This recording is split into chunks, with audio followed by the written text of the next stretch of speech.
Vamos a leer la palabra de Dios. Libro de los Hechos, capítulo 2, el verso 41 y 42. Amén. Leamos.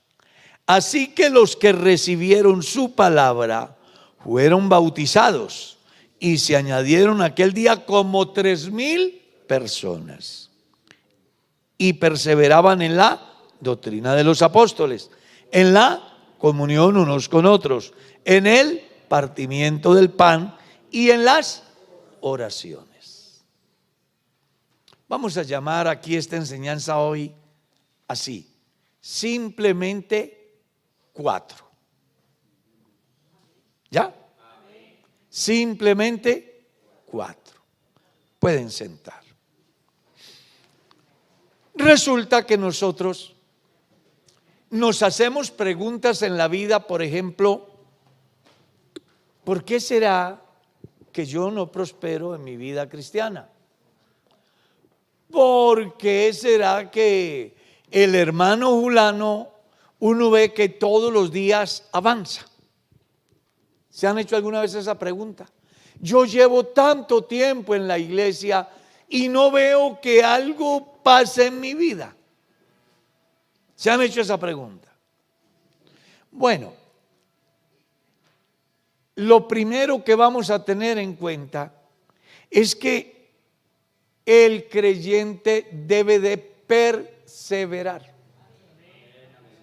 Y perseverar no solamente cuando las cosas me funcionan.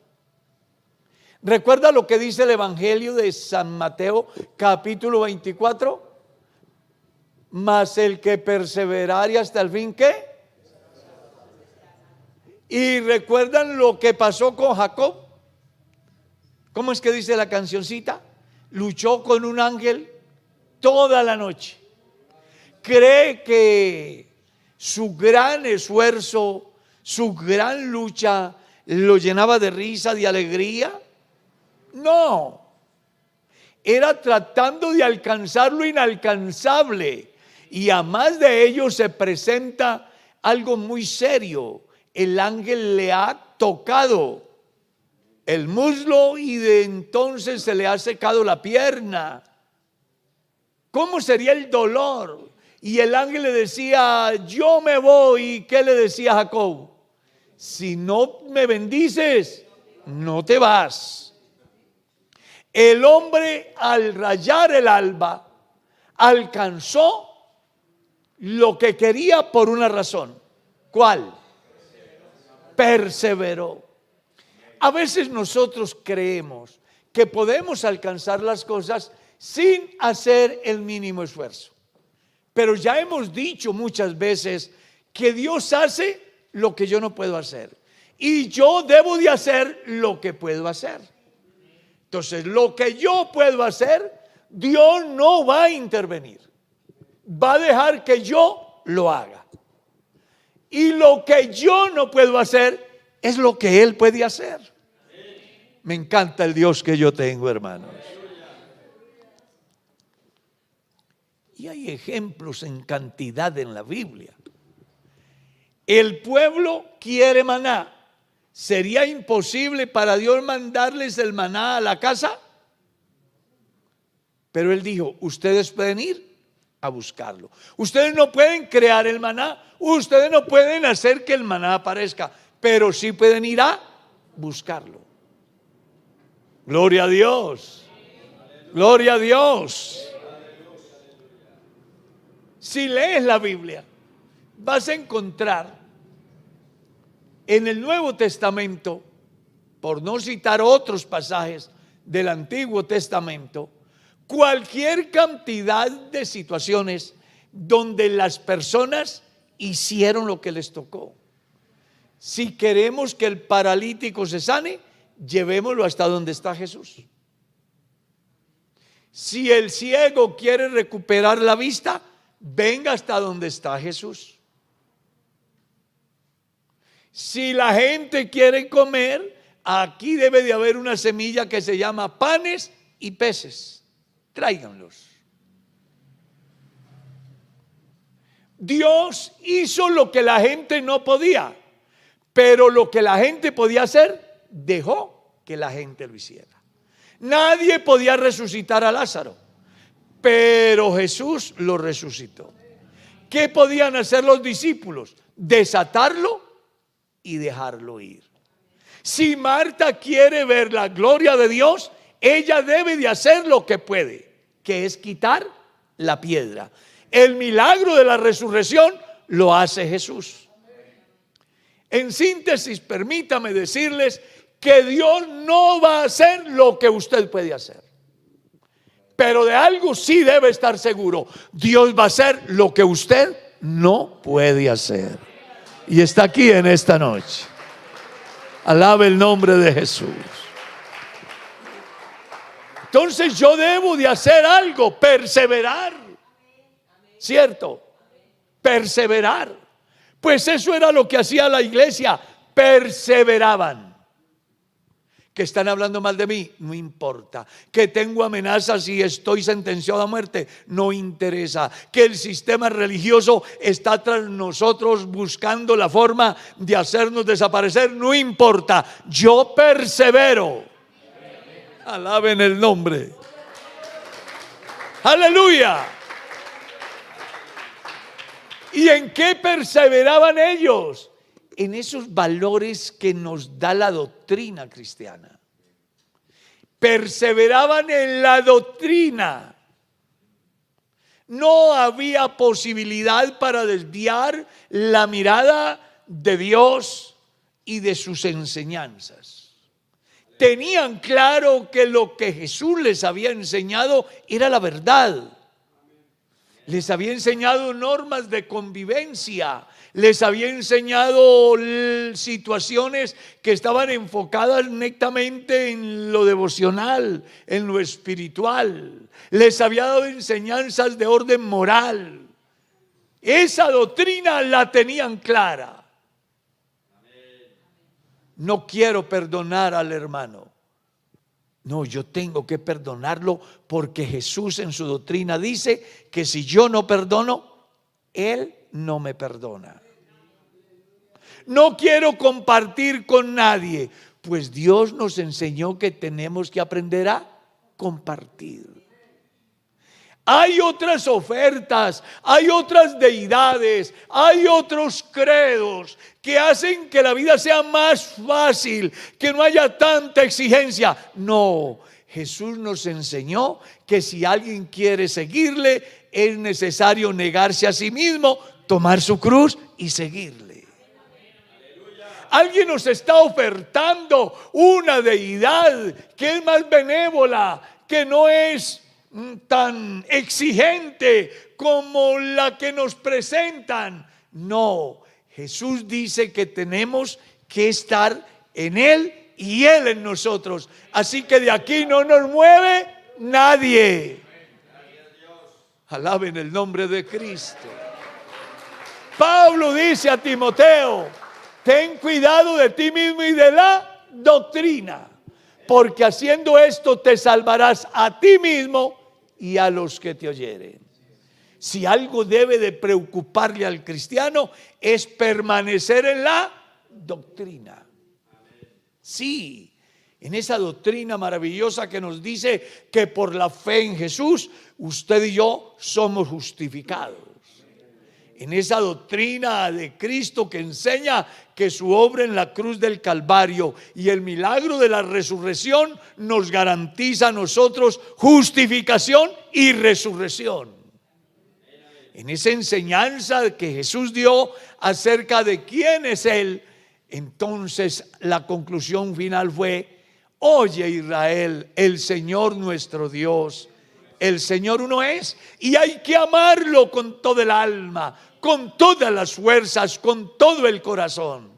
¿Tú crees que la iglesia primitiva no recibió diversidad de ofertas para sacarlos del camino? Entre ellos amenazas que buscaban hacerles desistir para que así conservaran la vida, pero ellos perseveraban en la doctrina que les había enseñado Jesús, en el sentido que el que pierda su vida por causa de mí, la hallará, pero el que la salve, la perderá.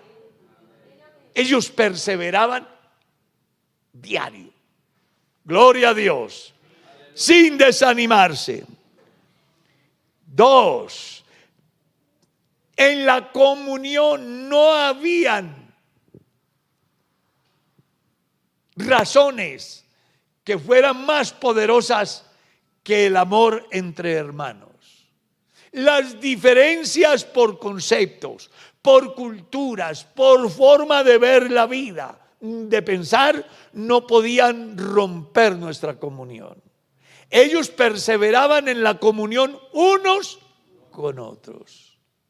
Pablo escribe en la carta a los Efesios y dice: solícitos en guardar la unidad del Espíritu. Hagan el esfuerzo necesario, no importa qué tengan que perder, pero no rompan la comunión. Porque la comunión entre unos y otros trae una bendición maravillosa. Léala en Primera de Juan. Si andamos en luz como Él está en luz y tenemos comunión los unos con los otros, ocurre un milagro que no ocurre en la religión. Y es que la sangre de Jesucristo, su Hijo, nos limpia. ¿De qué? De todo pecado. Usted verá si alaba al Señor.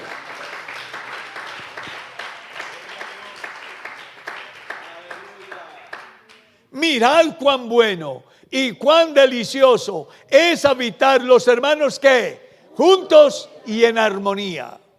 Explica la razón. ¿Cuál es la razón? Porque allí envía Jehová. Oh, qué bendición tener comunión unos con otros. La comunión es importante porque hace que expresemos el afecto hacia el otro y entendamos las necesidades del otro y estemos en condiciones de auxiliarnos mutuamente el uno al otro, pues al final somos el cuerpo de Cristo y como cuerpo, un cuerpo no vive desintegrado. Hacia donde va la cabeza van los pies, va la visión, está el oído, se siente el ingreso del oxígeno por nuestra nariz. Es un cuerpo, somos un cuerpo. Lo que le pase a Pepe debe de pasarle a Lola. Lo que le pase a Henry debe de sucederme a mí, porque al final somos un cuerpo. Pablo decía: esfuércese, porque es verdad.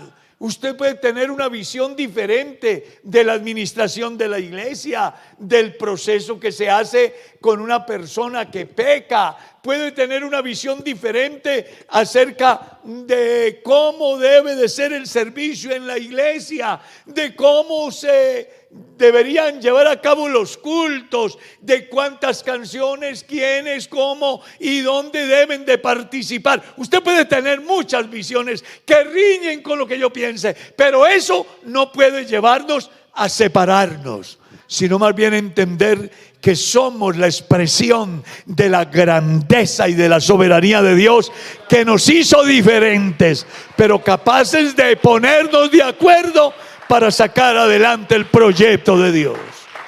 Alabe el poderoso nombre de Cristo. Aleluya. Perseveraban en la comunión unos con otros. ¿Y qué? Y eso era solamente que yo quiero mucho a mi hermano y yo amo mucho a mi hermana. Mi hermano es muy querido, yo lo aprecio mucho, y cuando lo veo con hambre, ¿qué? Y cuando lo veo con necesidad, ¿qué? ¿Le cierro la puerta? ¿Hago alarde de mi abundancia mientras que mi hermano no tiene que llevar a la boca? Pues la Biblia dice que la cuarta era: perseveraban en el partimiento del pan. ¿Escuchó eso? Y si sigue leyendo, encuentras, no tenían nada en particular, sino que todo lo tenían en común. Y nadie decía que era suyo algo, sino que se miraba la necesidad y entonces compartían. Qué bueno que esta iglesia aprendamos esas 4 cositas. Aprender a perseverar a pesar de, conservar los valores de la doctrina por encima de, tener comunión unos con otros independientemente de la forma que piense, que crea, que mire, que sienta, que opine, y más bien de poner nuestro orgullo, nuestra soberbia, nuestra altivez para darle lugar a Jesús, que dice: permaneced unidos en amor. Gloria a Dios. Hay cristianos que se distancian por cosas que no tienen sentido. Pues aquí debe de primar la comunión y debe de existir el bien común. A las personas que yo bautizo, una de las cosas que les hago saber es que por el hecho del santo bautismo ellos adquieren compromisos con la iglesia. Y parece interesante, porque alguien puede estar pensando de que se trata de dar para el proyecto del pastor, y no me refiero a eso. Me refiero a que es mi hermano, a que es mi hermana, que mientras yo estoy muy bien, al otro le hace falta pan.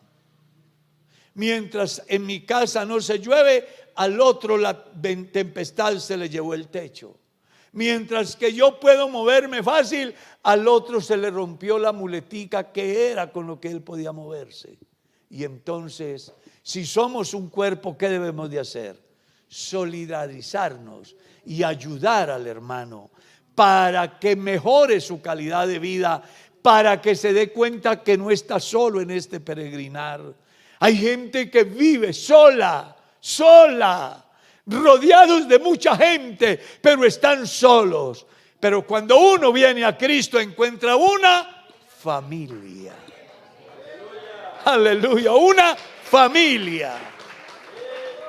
Yo recuerdo en una iglesia, un hermano ha creído al evangelio, y por creer al evangelio lo han echado de la casa, le han dicho que ya no forma parte de la familia, y entonces vino a la iglesia y nos contó: pastor, ¿cómo le parece que me echaron de la casa porque me bauticé? ¿Y usted qué les dijo? Yo les dije pues que sentía mucho, porque perdí a mi familia de 4, pero estaba feliz porque tenía 50 hermanos. Es que cuando uno llega a Jesús, ya no debe de estar solo. No viva aislado. No permita que el enemigo lo aísle. La astucia del león es aislar la víctima para devorarla. La astucia del diablo es aislar al creyente por resentimientos, porque no le prestaron atención, porque estuvo enfermo y no lo visitaron, porque el pastor no lo saludó, porque no lo tuvieron en cuenta para alguna dignidad dentro del campo administrativo, y entonces el enemigo lo aísla para decirle: ya no eres importante. No le creas, es que quiere devorarte. Siempre eres útil en el cuerpo de Cristo. Dios no tiene un miembro que no cumpla una función. Si estamos en Cristo, su vida está en usted, su hálito está en usted, su obra está en usted. Así que no se deje aislar del enemigo. No olvides esas 4 cositas: perseverar, conservar la doctrina, vivir en comunión y aprender a compartir, pues eso le garantiza a usted crecimiento personal y crecimiento colectivo, porque al final lo van a conocer en la comunidad, y en el momento que usted requiera una mano amiga, ahí va a estar. Ahí va a estar. Cuando usted menos lo piensa, tiene una necesidad y dice: oye hermano, ¿sabe que yo tengo eso? Mira que me doy cuenta que en tal parte necesitan su profesión. No hay cosa más linda que pertenecer a la iglesia del Señor. Entonces, cuando una iglesia conserva esos 4 aspectos, téngalo por seguro que será una iglesia que crece de manera natural, de una manera correcta, sin deformidades, haciendo de que el proyecto de Dios, según Efesios 4, se lleve a un feliz término, a la medida, a la estatura, a la plenitud de un varón perfecto, el cual es Cristo. ¿Quiere usted entonces llegar a esa estatura? Perseverar, conservar, estar en comunión y aprender a compartir. Demos gracias. Señor, te damos gracias por esta bendición que me has dado acá, de compartir tu palabra. Te damos gracias, Señor, por la comunión de los santos, por todos los que están a esta hora conectados con nosotros. Te damos gracias por todos los que están aquí conmigo. Te ruego que nos bendigas, que nos guardes, que nos ayudes y que nos despidas en paz. En el nombre de Jesús.